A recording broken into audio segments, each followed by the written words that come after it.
Hello, Manchester. I'm Connie Van Houten. I'll be your host for the next hour. You're listening to and watching Ward 13.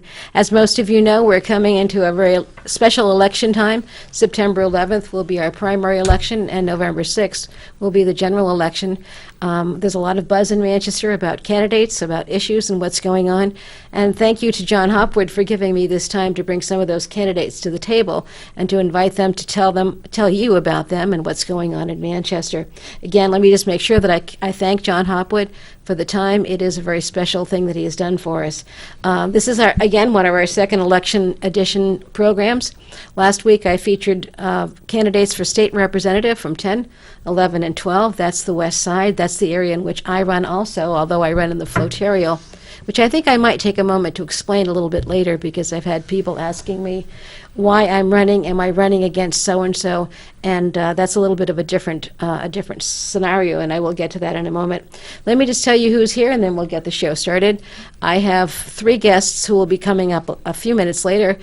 From, again, the west side, I have Bob Backus representing Ward 12 presently and running as an incumbent candidate for re-election with no primary. Am I correct? That's correct. No primary. Next to him is Patti Cornell. Patti is also an incumbent. She's running in Ward 11, and she is also running for her second term, I believe. It'll be my third.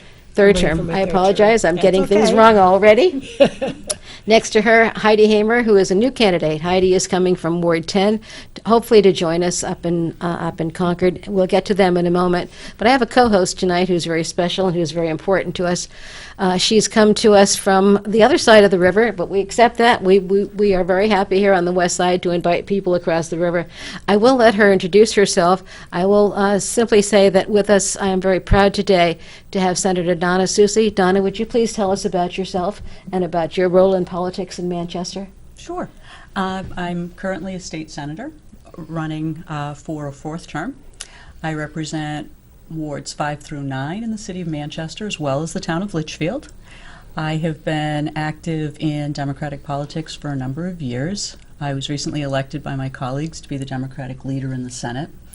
And I came about serving in public office. I was really inspired by my parents. Both of my parents were involved not only in politics but in community service. And my mother had retired from AT&T back in 1990, and I had recently graduated from college. She passed away while she was running for election, and it was following the primary. And in the New Hampshire tradition, we had a local ward committee meeting, and the ward committee appointed me to fill her slot on the ballot, and that's really how I started in elective office. I served 3 terms in the House, and then served also as an alderman here in the city, a school board member, and now serving in the state Senate. And certainly, I just want to make sure that we all congratulate you on being the Democratic leader of the New Hampshire Senate. We hope to see you continue in that position. And I would like to just mention, too, that each of us here, myself and Donna included, are actively candidates. And so we'll be introducing and interviewing 3 candidates from the west side, but bear in mind that all of us are looking for your votes as well in the future. Donna, I think you've got the first question to throw out to our people. Would you please? Sure, and I'll start with Heidi. Okay. Heidi, you're running in Ward 10. Would you tell us a little bit about your personal story, what got you excited and involved and engaged in the process? Okay. Resident of Ward 10 all my life. Just want to make a difference in Concord, bring some fresh ideas. Seems exciting. What concerns me is public schools in Manchester, and Senate Bill 193 really, that should remain dead. My son grew up in Manchester too, and he went to school. He's special needs. We fought for everything for him, and Manchester Schools did a wonderful job. So, married 38 years to Gary, my sweetheart from kindergarten. We have to put a plug in for Gary. Yeah, and we bought our house on Sylvester Street in 1997, lived there, enjoy the west side. So. And Heidi's been very active in local politics, and Yes, she's yes, been up to Concord to, statewide and local politics. Great volunteer. Absolutely. A great cheerleader, too, for a lot of good candidates in Yes. town. Great. Well, thank you, Heidi. Thank you.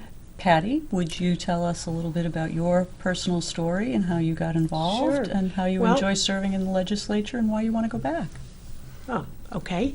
I've been involved in politics probably my entire life. I grew up in a family that was always actively involved, either working for candidates or my mother was on the school board in Manchester from Ward 5 for, I think it was 24 years.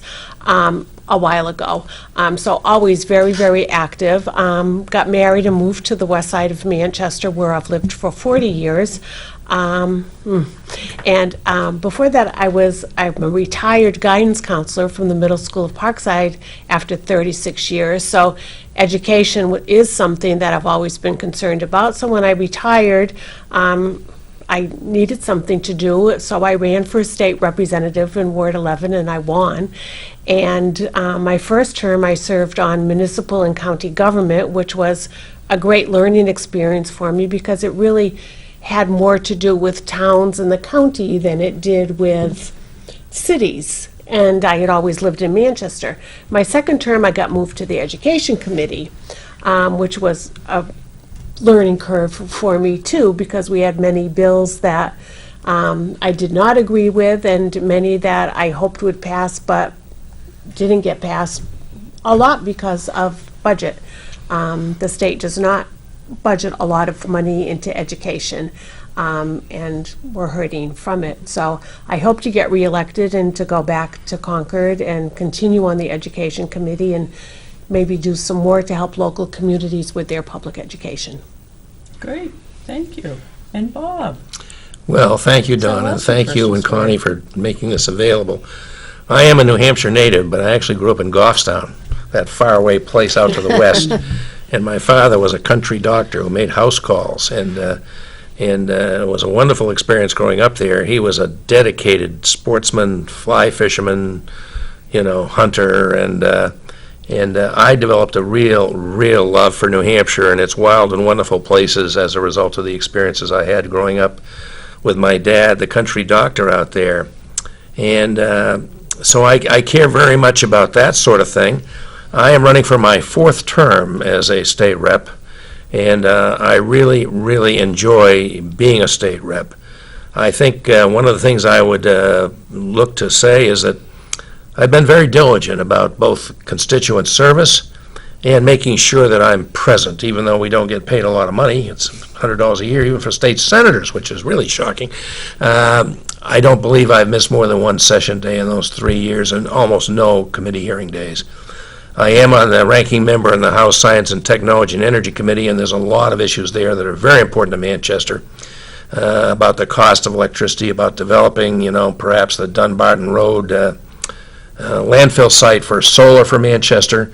Many issues that are very important to Manchester that I care a lot about, and I want to go back and represent citizens of not just Ward 12, but the whole city in moving some of these things forward. Great. Connie? Yeah, I think I'll get a chance to get my personal story here, Also tell us too. your But story. before I even get there, I'm just so impressed with the depth of the involvement and commitment to New Hampshire that we're hearing from all of you, the roots that you have here and the direction that you're going from. I, too, am similar in that sense. I was born, actually, my parents lived on the west side, and I was born in Parker House, which probably nobody remembers, that small independent building on the campus of the Elliott Hospital. My mom was an immigrant. Donna, you knew my mom. Her belief in democracy and freedom and government was very deep-rooted because she was an immigrant. And although she never ran for political office, she was one of your diehard sticker affixers and did everything that she could. From her and from her parents, my grandparents, they were of Greek descent. I think I got a great love for education, for one thing, and a great love for my country for another. My dad was French-Canadian, so we had lots of interesting dinners in our house. He was, oddly enough, I think the first time I saw my father cry was at my graduation at West High School, and he was this rough and tumble construction type of guy, and I thought, this is really, really odd. What I didn't know was his story. He had dropped out of West High School to fight in World War II, joining the Navy immediately after the bombing of Pearl Harbor. So you can see that my roots predisposed me to believe in democracy and helping others. I eventually went into education. That's where I spent the bulk of my years, primarily at Memorial High School for 36 years teaching English. But I've also taught at local colleges. I've taught in community programs, particularly adults, English as a second language. And then there were a few issues that popped up with which I could not agree, ended up on the school board for a couple of terms, and then felt the need to go a little bit further. I strongly believe that giving back is very important. I ended up on the Commerce Committee, and you heard me mention that I'm an English teacher. So the learning curve was incredible. I worked on bills related to insurance, liquor. Actually, we paralleled. You were on Commerce as well, and you were in my committee a great deal. And so I'm finishing my first term, looking hopefully to get a second term here in order to continue the good work, and hopefully I think there will be a tide that will make things even stronger and better for the citizens of New Hampshire, and I really want to be part of that. And I'm not sure if we did kind of, the next question coming up is why you're running, and I'm not sure that anybody has not covered that, but I'll throw that out. Who'd like to chime in on, is there something specific that you're running about right now, or is it tied to your whole personal story that we just unrolled? Well, I can just say that I am very, very hopeful that this time the Democrats get the majority in the New Hampshire House and the New Hampshire Senate. I think we can get a lot of things done. If that happens, I expect I maybe have a leadership role in my committee, and that would be really exciting and give me, I think, a wonderful opportunity. I think we're all here because we want to give back, as you said, and that certainly is my case. This state and this community has been wonderful to me. I want to make a contribution and help people out. So that's one reason I'm definitely running. I'm very optimistic that we may have the numbers to get us the power to do really good things for the citizens of the state. And I think our chances at the Senate. The Senate right now is pretty, it's divided obviously 10 to 14, but there are a number of seats that I think are in play, and the Senate could also change to Democratic control this time around. I'm running for a number of reasons, but primarily the economic issues affecting my constituents. One of the things that I find campaigning is, as much as I think I know about this community, and there's always more to learn, when I go door to door, I always hear the most fascinating stories, and people always have different issues that they're honing in on. One of the issues that I've worked on since my first year in the Senate is trying to increase the minimum wage. And I can't believe that, given the wages paid by all of our surrounding states, given the state of our economy and the low unemployment, that we can't increase the minimum wage above the federal level, which is $7.25. In fact, we have no state minimum wage right now at all, so we default to that federal wage. That's correct. And it's about time that New Hampshire reestablish a minimum wage of our own, and I want to continue to fight to do that in the state Senate. I think we all agree on that. I think our citizens deserve to have a workable living wage and to be able to have their homes. And it pays back in many ways. Those that are working and making reasonable amounts of money pay their taxes, pay our merchants, and I think we find that that's something that we can all agree on. At least I hope that it is.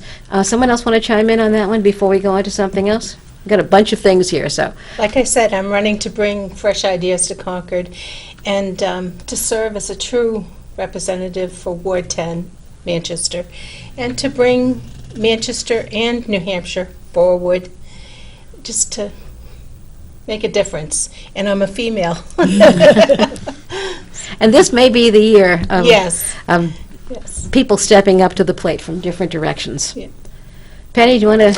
I just want to Cool. continue doing what I've been doing, continue on the education committee. If we want to get into issues or concerns, one of my main concerns is we flat funded the university system this year. So, of course, tuition goes up. And I just read something that our graduating students have the highest college debt of anywhere in the country. I think it's over $38,000 or something like that. That's ridiculous. You know, we have to make things more affordable for our students. You know, we want to attract people to come to New Hampshire and live here and stay here, but between the minimum wage and, you know, how much college and education cost, we're losing people. And I think at this point, since we're about to segue into something else, I'd like to just take a second to explain a couple of things. First of all, for the audience at home, you're listening to Heidi Hamer running in Ward 10, Patti Cornell running in Ward 11, Bob Backus running in Ward 12, and of course our state senator who's running, what is your district number? Wards, it's District 18. 18. Wards 5 through 9. And in the town of Litchfield. I apologize, continue. And the town of Litchfield. And I'm in wards 10, 11, and 12, and that's what I wanted to stop and explain a little bit for a moment, because as I knock on doors, I do get people who are asking me, are you running against Patti Cornell? Are you running against Heidi? And so the concept of flotarial is perhaps a little bit more intense than I want to get into right now, but basically, Bob, and you're running with whom, Bob? We should mention the names. Ken Snow. Ken Snow. Bob and Ken Snow are running in Ward 12. Patty, you're running Willis with... Griffith. And they're running in Ward 11. 11. And Heidi? Tim Smith. And for me, I'm running with Jane Bolio, a wonderful, she's not with us today, she's a wonderful Democrat, a wonderful legislator, but we're running in wards 10, 11, and 12. And to just kind of give a quick overview, roughly 3,300 constituents are represented by each particular representative, and Ward 12, which is where I actually do live, is a little over 9,000. So if you take 33 assuming Bob wins, he'll represent 3,300. Ken Snow would represent 3,300, and that would leave a few hundred unrepresented. So those are all pooled together across wards 10, 11, and 12, and 2 more representatives come out of that. So I hope that that's not confusing, but I'm running with these people, I am supporting these people, and I want to be part of going to the legislature with them as well.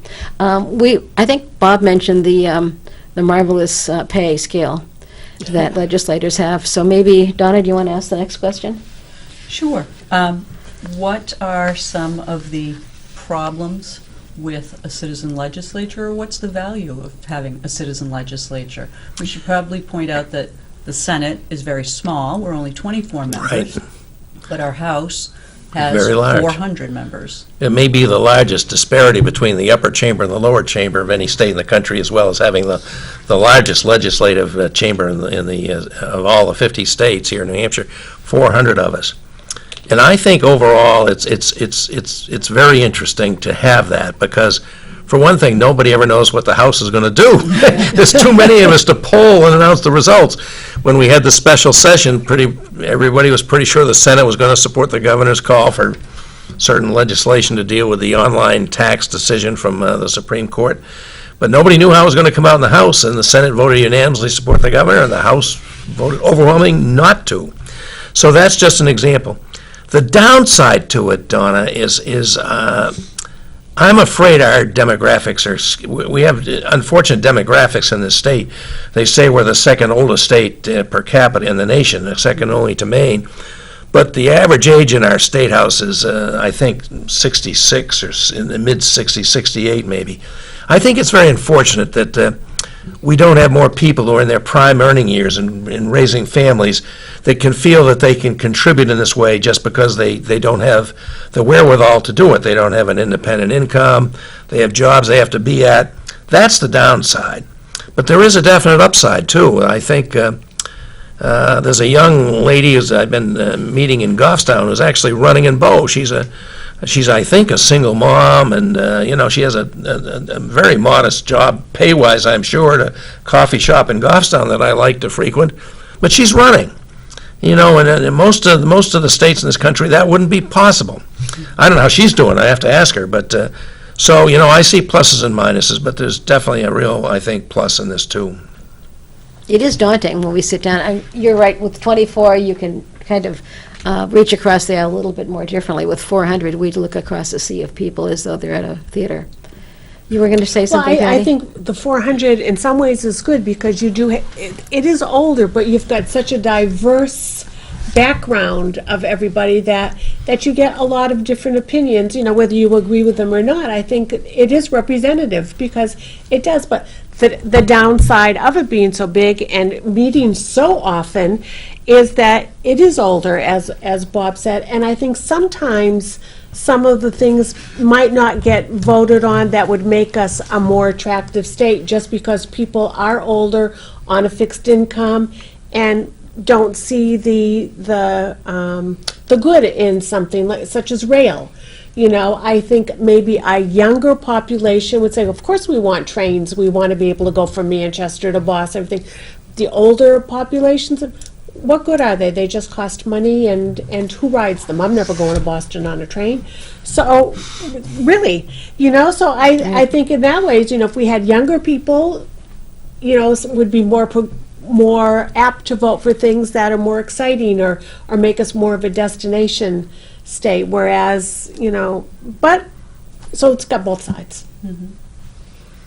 Speaking of rail, I'm all for that. Yeah. I think it's wonderful. We can't keep widening 93. It's just polluting everything too. And, just taking the train to Boston to go to work is beautiful. You can sit there and read or sleep and coming home. It's... Yeah. Not only do we like to be able to take the train to Boston and have to deal with the traffic on the slowdowns on 93, it would be great to bring people from the Boston area up here for the jobs we've got. Yeah. Right. The train does go both ways, and it would also help our getting some of the freight traffic off our highways and onto the rails, which is a much more efficient way to carry freight than on the highways with trucks. So those are really good reasons. I think there are absolutely some great issues coming out here, and the fact that all three of you kind of went in the same direction shows you the strength of the camaraderie that can happen in the state. Even today, I had a constituent issue, and I reached out to a colleague from another city whom I had met in the State House for advice. There are 400 of us, but the other good thing is you can walk out your front door, and theoretically your state rep or your state senator lives right there nearby. You get to know that person, you get to understand that person, so there's some really great things that are going on in that sense. Before we get into some, and you've already gotten into some of the issues that are critically important in our state, I absolutely agree, and I think we all do agree. I have always, that when I was doing my radio show, it was called What's Cool in Manchester Schools. I have a great commitment to believing in this city and believing that there are good things going on. And so the next question that I'd like to throw out is one that will highlight why we're so proud of our city and why we want to take the representation of that pride to Concord. So my next question, and I'll take this one, Donna, is what is so great about Manchester that makes you so proud that you want to go and represent it in Concord? And I'm going to start with Donna on this one. I think Manchester is a city of immigrants, and I think the diversity and the culture that we have are truly one of the treasures of this city. In addition, I really see the city becoming more and more dynamic for young people to live. I do think rail would be a great thing to add along to it, but our downtown is much more vibrant. We have many more independent businesses, restaurants, a lot more entertainment. I'm excited about the prospect of the Army, the Advanced Regenerative Manufacturing, bringing more young people, more families into the downtown area potentially, not only to work but to live. So I think Manchester is a city with great potential because of its great people, but I think we also need to make sure that we continue to be a welcoming place for young families in particular. Well, to go on your point about immigrants, my father came from Germany. Him and his twin brother, his parents, they came over, and they had a little bit of money, I guess. I never really understood it, but they had a restaurant in Granite Square, Ludwig's, and they also owned some property, so they were well off, I guess. And there was my mother. She was raised by her two aunts, and they were across the street from each other, ended up marrying. That's how we came along. But so I've always lived on the west side, and this was South Main Street, and now I'm on Sylvester Street, and, you know, Manchester's a wonderful place, and we have a wonderful mayor now. Everything seems to be growing in the mill yard, and you can't find a place to park downtown, which is frustrating a little bit, but, you know, if you keep driving around, you find one. So, but I would live no other place than Manchester. And so it looks as though we're all talking about the intensity of our belief in our city Yeah. as we go to fight for the values that we Yeah. have to have for our city. Yeah. Other thoughts before we move Well, along? we were just written up in a magazine, I don't remember which one it was, as being a destination city because of our restaurants, our nightlife. We have the Verizon Center, we have the baseball field, we have the Palace Theater. Yeah, the Palace. The Courier is wonderful. You know, people say, you know, go to Portland, it's a destination city. I think we equal them. Our bike trails are great and getting better. I just think Manchester is just getting better and better. And I think our public education is working very hard to make improvements. We've got partnerships with businesses. The Velcro partnership at West High School is wonderful. Manchester Proud is doing, you know, a lot of good research to find out what Manchester needs. I think Manchester's a great place. And ironically, 3 of the 5 of us sitting here have done service on the school board and have seen from that kind of skeletal level just how our schools, which sometimes get a bad rap, and they do really have challenges, but they're great places for our kids. They're great future breeding grounds for fantastic young people, and we've got the mill yards with their digital presence ready to accept them. Bob, I don't want to leave you out here. Well, I think Manchester's potential is just fantastic, and we're beginning to see it realized. You know, when I came here, because it's really close to where I grew up, of course, but I could have made many other choices, and I sort of ended up here not with a real deliberate choice because of family circumstances, but I've never regretted it for a minute. And when I got here, I said, gee, here I am in Manchester. I can be in Boston in an hour. Traffic may affect that, but maybe the rail will help that. Exactly. I can be on the seacoast in less than an hour. I can be in the beautiful Monadnock region in, an hour and a quarter. I can be in the White Mountains and Lake Districts in an hour and a half, and have some of the most beautiful places in our whole country right here within a short drive. And so it's just wonderful. And the other thing I would say about Manchester is the citizens of Manchester have stood up for this city going back historically. When the Amoskeag closed and went bankrupt, I think it was 1939, it looked like the mill yard was doomed. And there was a group of people that came together, leaders of Manchester, said, no, it's not doomed. We're gonna save that mill yard. What a wonderful decision they made, and how important that's been. Look at the success we have now. And now we have Dean Kamen bringing, I think you mentioned, Donna, the Advanced Regenerative Manufacturing Institute. Such an exciting possibility for the city to become maybe the next Cambridge or, Silicon Valley or Austin or Research Triangle. This can all happen.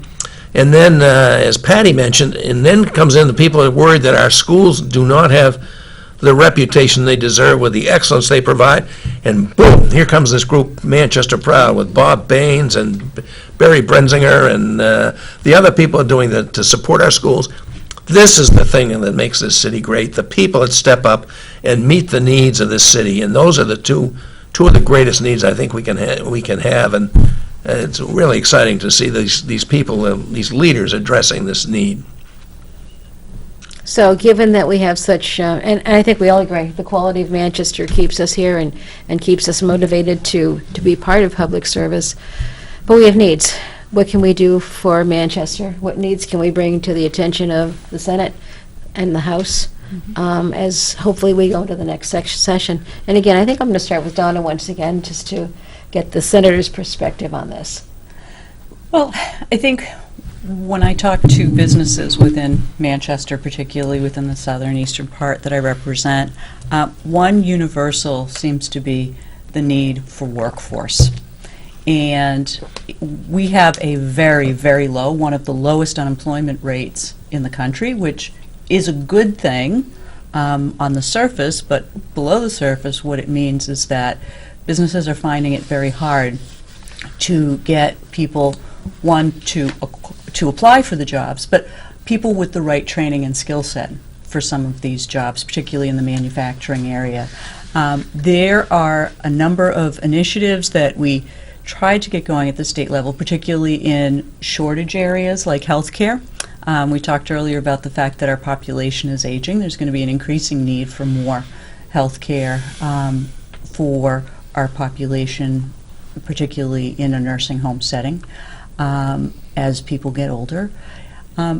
So I think we need to be very focused on making sure that our education is top rate, that we actually are looking at higher education and providing greater assistance there, and that we're providing training opportunities. The partnership that you mentioned, Patti, with Velcro and West High School is an excellent example. Velcro is a place that has employed many people that through their whole careers.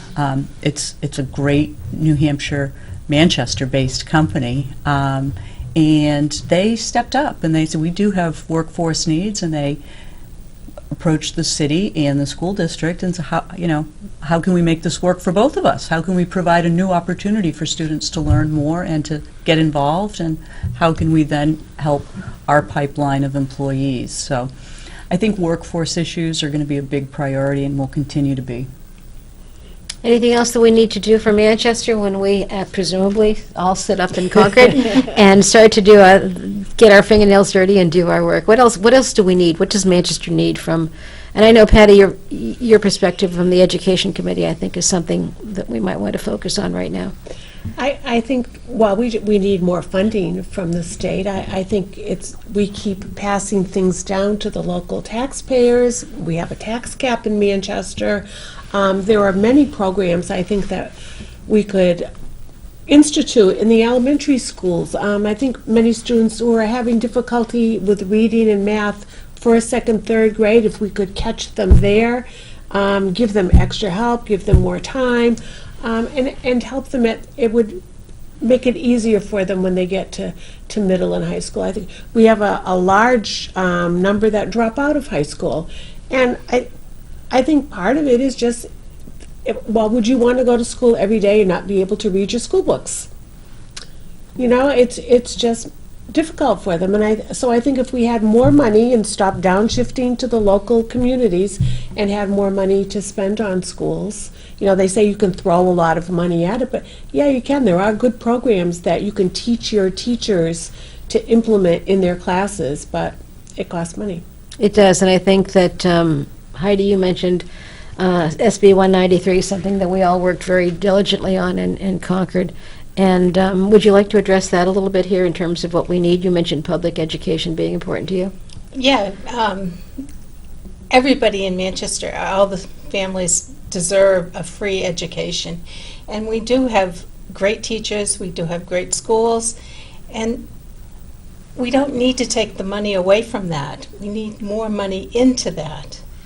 And I mean, we're all just trying to make it. And this is... I think, and I don't think I'm being premature here, but I think we can sense that there'll probably be another assault on public education in the next session, and that would be something that would be important for us to keep in mind, and for our viewers to keep in mind as they select those individuals that they would like to represent them in Concord. Bob, your perspective, I think, is a little bit different. Regarding education? No, regarding the needs of Manchester and the state, because I know that you're very passionate about environmental issues, and perhaps this is a time to mention some of those. Well, it is indeed, and I do think I would like to see Manchester move ahead with a more aggressive approach to obtaining more renewable energy. Actually, as it happens, as you know, we're going up to Concord to vote on two of the governor's vetoes on September 13th. Two of those bills, I think, have a very important impact on the city of Manchester. One is Senate Bill 446, which would increase the cap on net metering from 1 megawatt to 5 megawatts. Now, that's jargon, and I just want to explain that net metering means that if you have your own customer generator, whether it's solar panels on your roof or a municipal solar project or a hydro project, that you can get you can, first of all, meet your own needs, or a good chunk of your own needs, with the power you generate, not have to pay somebody else for it at lower cost. But secondly, you can sell the part that you can't use back to the grid and get compensated for that, just like any other generator does that provides power to the grid. And the governor, I think, very unwisely vetoed that 1 megawatt limit. One of my good friends is Senator Kevin Avard from down in Nashua, and he's very, very passionate about this because Nashua has the capability of a hydro facility up to 5 megawatts. So they want to see that. And we in Manchester have a wonderful site. It's right out there in Dunbarton Road. In our area. Used to be called Mount Manchester, as I Exactly. recall. We were required finally to cap that and stop putting trash in there. So our trash is now handled by a transfer project. But there it is. It's never going to be garden apartments or, farms or anything. There it is. Plenty of sunshine shining on it. That would support a project well above 1 megawatt. It could support a project of 2, 3, 4, maybe even 5 megawatts if we fully built the thing out. So we ought to see that, and I think it would be a tremendous benefit to the city of Manchester. I know our public works people are very excited about the possibility of doing this. They've done some good things for us. Manchester, fortunately, was one of the first, I think the first big city to go to the most up-to-date lighting system, which saved us a lot of money. These are the kind of things I'm very excited about, because we all worry about electric costs, but the cheapest electricity is the electricity you don't have to buy because you're being more efficient in your use of it. Whether it's with our street lighting program, or, better refrigerators, or, and thermally with better insulation. These are the cheapest things you can do, but they don't come without any cost. You have to have some help with the upfront costs, and I think that's a good role for the state to play in meeting a real need and opportunity for the city of Manchester in that regard, and moving toward renewable energy, which is important for lots of reasons, not just the cost savings, but, cutting down on the carbon pollution and climate change problems and all of that. And before we go to another topic, I just want to be sure that our viewers are aware of to whom they're listening. That was Bob Backus, an incumbent candidate from Ward 12. Next to him is Patti Cornell from Ward 11. Heidi Hamer from Ward 10 is next to her. To my left, Senator Donna Soucy, and I am Connie Van Houten, representing Wards 10, 11, and 12 currently. Again, we're all up for re-election, and so some of the things that we say, I think, are very salient to viewers. And also, bear in mind that 4 of us are currently serving, and constituent service is still something that we're doing. We are still looking at bills that did not pass and trying to regenerate some of those bills that perhaps should have legs put back under them in the next session. And so there's a lot going on here among the 5 of us that doesn't always meet the eye. I'd just like to take this question that we had up another level. Obviously, we have the local level, the state level, and the federal level, and the interplay there is something, quite frankly, I don't always understand. I'm not exactly who should have a piece of what pie. But in terms of sitting in the legislature in the coming session, what are the needs of New Hampshire that we need to be looking out for? I mean, we come from Manchester. We carry the beliefs and hopes and philosophies of our city, but we also sit down and we work compatibly, I think, or at least collegially, and with a compromise here and there to bring together something for New Hampshire as a whole. What are the areas that we should be thinking about there as we talk to our constituents and as we prepare, hopefully, to return to Concord? Well, I think some of them have been mentioned. I think you maybe mentioned, Connie. I think we have to avoid downshifting of costs from the state to the municipalities. A great example of that is the long-time program we have had of school assistance for school capital projects, new schools, additions to schools. Some years ago, I think it was under the O'Brien legislature, wasn't it, Donna, that we ended that program. I think that program should come back because we all agree here, we're all big for public education. We all agree on that. We're all public education. We've all been through public education ourselves. My kids got wonderful education in the Manchester school system, and we want to see that protected, and we want the state to help out with that. We don't want to see education funds that should go to public education diverted into private education, a continuing threat. Connie, you were a great leader on helping to stop that this time, but it'll certainly be back. So I think that's so important. And, as I mentioned, Manchester Proud, that these people see that. The success of Manchester schools is absolutely key to the success of our city and our region. Absolutely. Nothing's more important. And that they're working, with a big help from the private sector on this is just really inspiring and helpful. And we should help with that in Concord, too. And the other thing, this is heresy, I know, but we do need more revenue in this state. We really do. We budget in this state based on what revenues we have, and then we figure out how we'll parse it out. We don't budget on the basis of the needs that we have in this state, and we've talked about a lot of them. There's the need for develop workforce housing. There's the need to develop the rail project. They go on and on. These are needs that would greatly benefit not only Manchester but our whole state. But we do need to have the revenues to make this happen, because in the long run, it's going to save money. These things are going to return dividends, like in the energy field. I said, the cheapest kilowatt you can have is the one you don't have to buy because you've saved it. The savings on that is like 4 to 1 on the cost, 4 to 1 in return.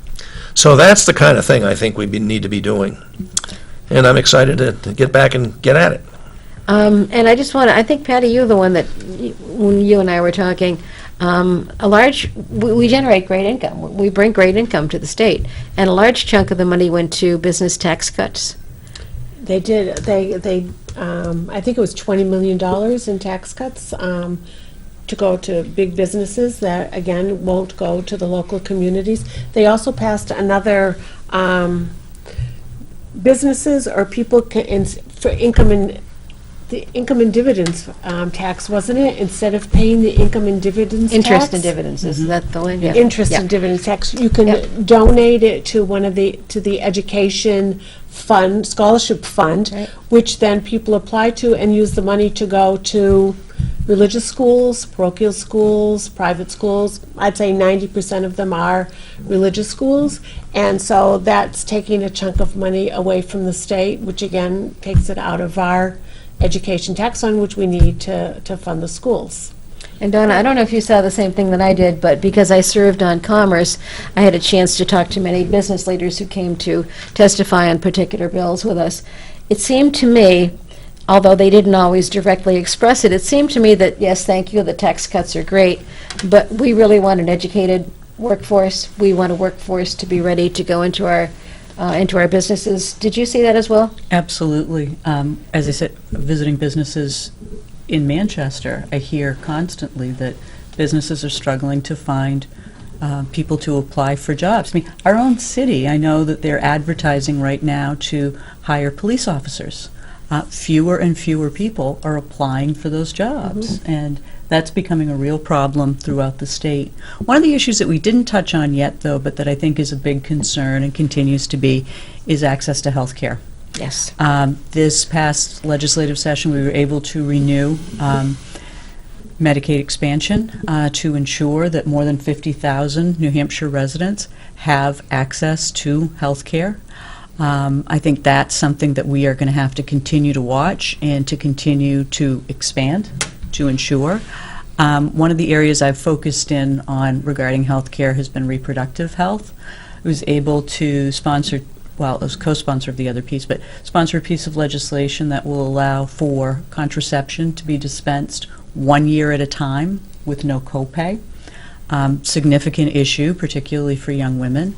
And also legislation that will be enacted to allow for contraception to be dispensed at a drugstore. I mean, those are critical access issues.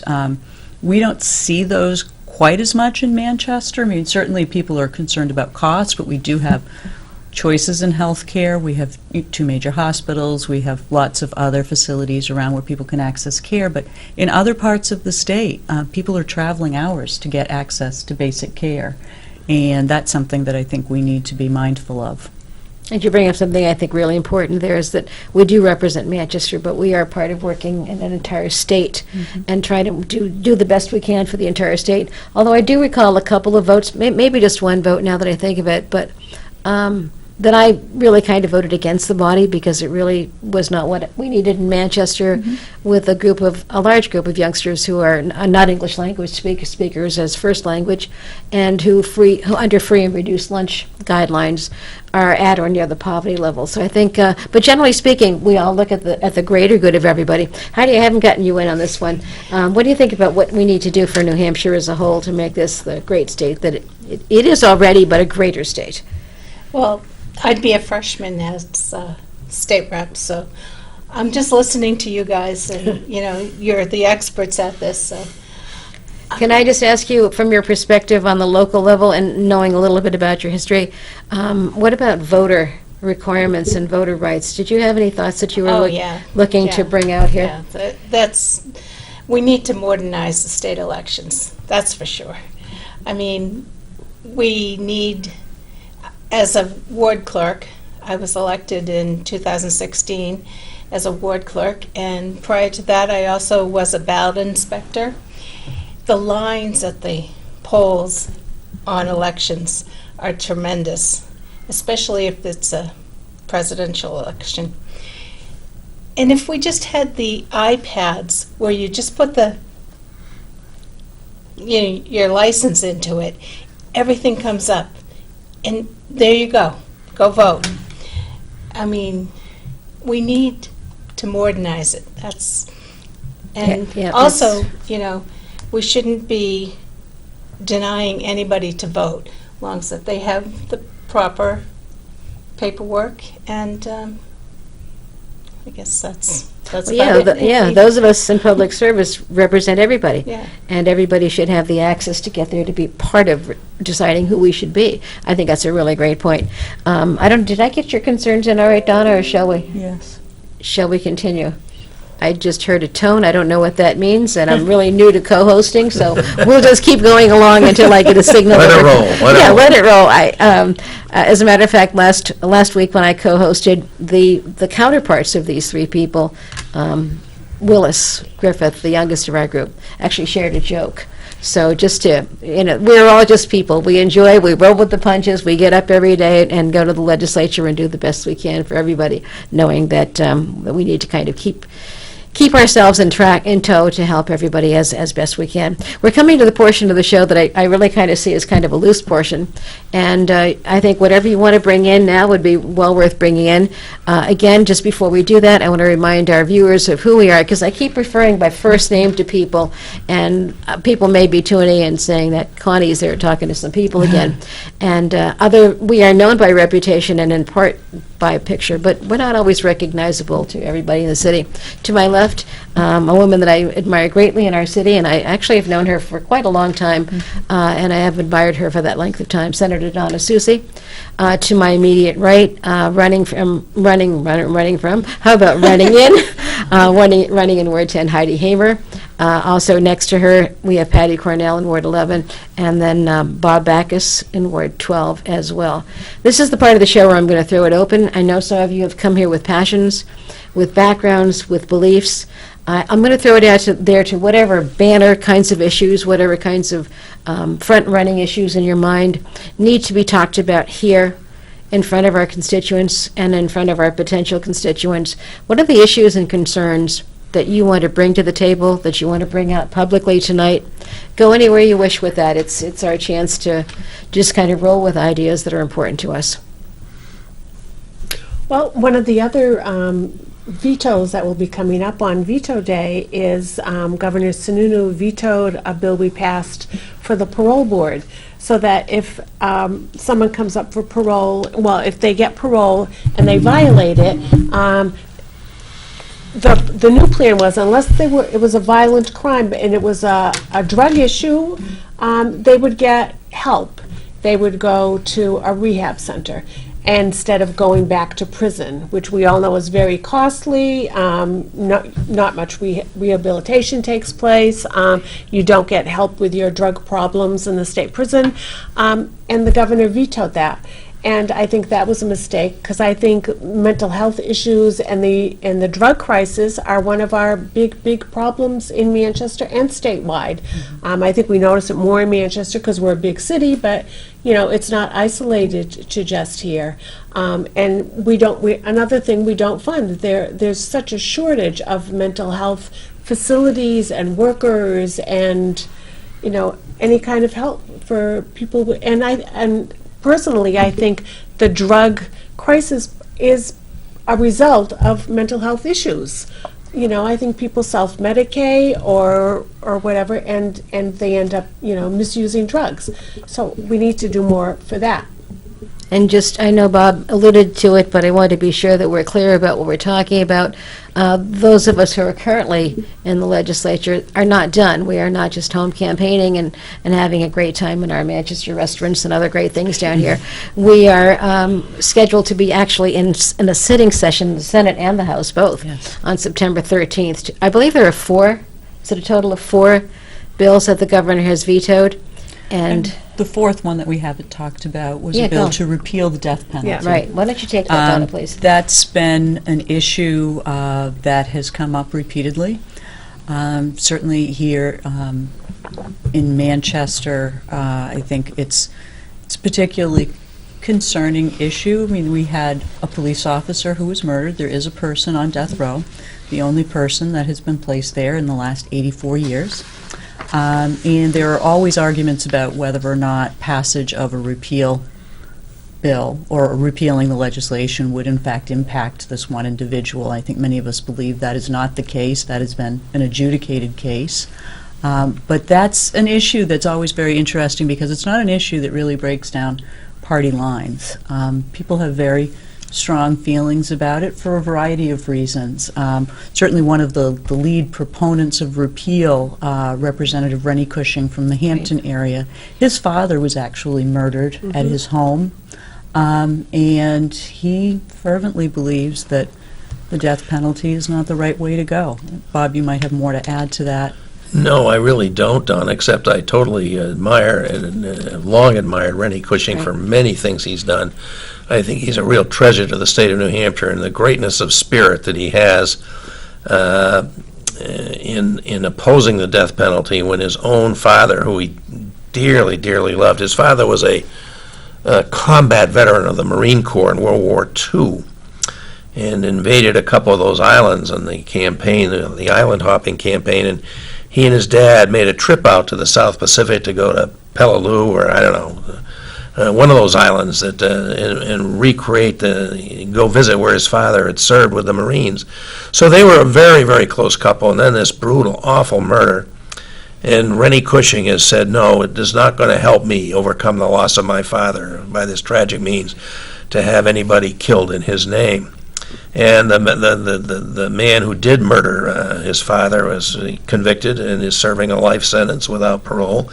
And I'm very content with that, but I do not think the state should be engaged in killing people. And the most basic reason is the most obvious one. You're a lawyer, Donna. I served, practiced law for 50 years. One thing you know if you practice law is courts make mistakes. You make a mistake on a matter of life and death, there's no remedy whatsoever. And so we know that innocent people have been convicted and executed, and that there's no way to remedy that whatsoever. And there's been people on death row that DNA evidence is now shown conclusively were not the perpetrator. So I don't think we should live with that at all. And so that's going to be a big one. I'm not too optimistic about the results on that. One of my very good friends and your fellow colleague, Lou D'Alessandro, has never supported the repeal of the death penalty. And I've never been able to talk him out of that, and I don't think I will this time either, although I wish it was otherwise. And then these other two bills that we mentioned are also very, very important, and the one you mentioned, Patti, about the parole system. So these are real important things. One of the interesting things to me is the governor is a first-term governor, and traditionally the first-term governors do get a chance at a second term. There's been exceptions. Maybe this year will be an exception. But this governor, I would have to say, given the fact that he's a Republican governor in a state that has strong majorities in the legislature and even in the executive council, has come a cropper on many of his priorities, and I think it's a good thing. He came a cropper on trying to set up the school voucher system through Senate Bill 193. Connie, you were a leader on that. I think all of us that are big supporters of public education are really glad about that. He came up at Cropper and trying to have New Hampshire become the first New England state to be a right-to-work state, which we all know, Donna, you believe passionately in this as I do, means right to work for less. We were really glad, and with significant Republican help. It's interesting. We think that the Congress is so bipartisanly divided, but we do have help from some Republicans on this, and it's not easy for them. They've been viciously attacked by certain groups like Americans for Prosperity, funded by the Koch brothers, but they have helped out. And then the special session that we mentioned in July, which just turned into a fiasco for the governor. So the governor was going to have, he may run with the name Sununu, who's got a lot of history here in New Hampshire. And he may run, and people think he's good at solving how to open a bag of rice at Market Basket. But he hasn't. He has. Yeah, it was cheese. Oh, was it cheese? It was cheese, yeah. Sorry, Governor, I got that wrong. Congratulations on that. But he's not been an effective governor. And in the big things that he staked his thing, his whole reason for his administration to be governing on. I mean, it's just. I think it's just astonishing. And I don't want to monopolize thing here, but I just wanted to mention one thing that I forget some of you else mentioned is that the voter suppression. That's the one thing I'd like to see us stop, these attempts to prevent young people from voting. The problem, not only in New Hampshire but across the country, isn't that the wrong people are voting or people are claiming to vote when they don't have a legitimate right to. The problem is not enough people are voting. Not enough people are voting. That's the problem we should be addressing, not this mythology that busloads of people are coming up from the great Commonwealth to ourselves to screw our elections up, which the president believes. That's nonsense. And the real problem is we've got to extend this franchise. We've got to get more young people to vote. If we had more young people voting, I don't think we'd have the student debt problem we have because we'd do something about it. Well, I think we're hopeful that might be, the tide might be turning there. I hope so. I have to kind of bring us a little bit together here. We are rapidly running out of time. Donna, you said the hour would go quickly. It certainly did. It does. I probably have about 3 minutes, and if I could ask each of you to do maybe a 2 minutes I have. No, I talked too long. Sorry, Paul. Maybe I'll just need to wrap up on my own here. I do have great faith in the people sitting here with me today.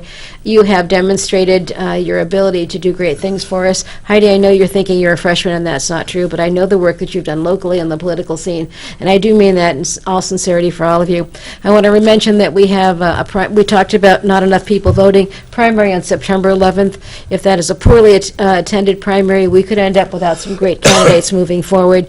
Patti has a primary in Ward 11. I have a primary in Wards 10, 11, and 12, and so we look forward to having everybody come out, not just for us. There's a great slate of people in the congressional district that that could be determined, I think, by a handful of votes, because there's so many With people. 11 candidates, that Exactly. could be determined by a slim margin. So. Absolutely, exactly. Good And- governor's race? Sure, Yes. absolutely. So, and of course, November 6th will be the general election. We look forward to seeing all of you at the polls and meeting us face to face as well. We are, as I said, we're running out of time. I want to thank Senator Donna Soucy and wish you well in your campaign. I hope to see you as the Democratic chair, as the leader of the House once again. Bob Backus from Ward 12, again an incumbent running from my home ward, from where I live. And if you want to see more of Donna Soucy, which I hope people do, tomorrow right at the same time in the same place. Shameless My plug guess. for his show on my show, really. I also want to thank Patti Cornell, again running in Ward 11, Heidi Hamer running in Ward 10. Each of them has a companion that I'd like to have you see the last show about. Ken Snow in 12, Willis Griffith in 11, and Tim Smith in 10. I am Connie Van Houten. I am a candidate in District 45, which is Wards 10, 11, and 12. Thank you, Manchester. Thank you for being with us tonight.